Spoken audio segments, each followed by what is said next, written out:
Well, I'm excited for another reason this morning, too.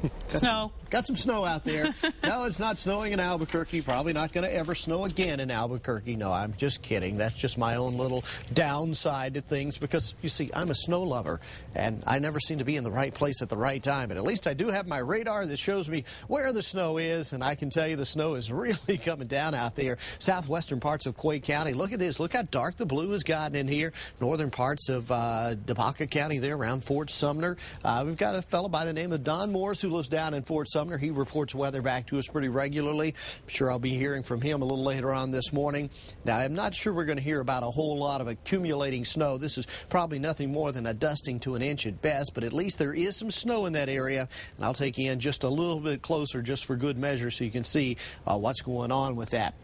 Now, as we expand the view and see what else is going on weather-wise out there, we don't have a lot of cold air to speak of, not like yesterday. Remember yesterday, temperatures were below zero way up here in places like Alamosa and Durango. Well, a lot of that had to do with the fact that we did have the cloud cover kind of hanging around overnight with that passing disturbance, even leaving the temperature at 35 in Albuquerque as we speak. Now, here's the setup. We've got this flow in the upper atmosphere kind of moving like this, kind of going from northwest down towards the southeast, and in the world of weather, we always refer to the airflow as the direction it's coming from. So this would be called northwest flow. And it continues, and on the other side of it, of course, we've got this area of high pressure out to the west. And what has happened here is that's provided us with some pretty nice weather. Sure, we get these weak disturbances like the one we've had around this morning.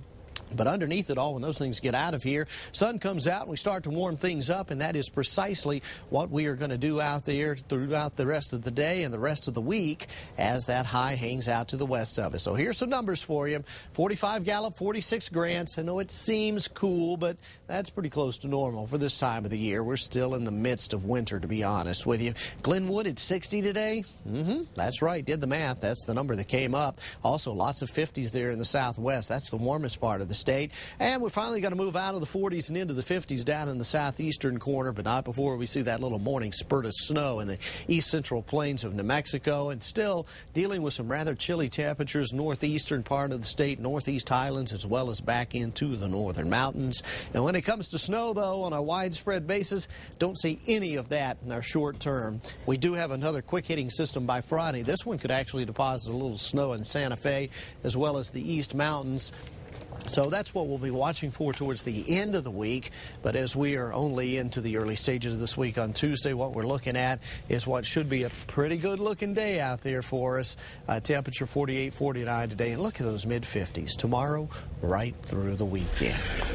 Almost time to go outside and pull out the bicycle and the dogs and everything. I thought you were going to say pull the weeds. That's what I thought you were. They haven't started growing yet, but they will. All right, let's check our commute this morning. And things have been going rather well on the streets in and around Albuquerque as we look at our big eye cam.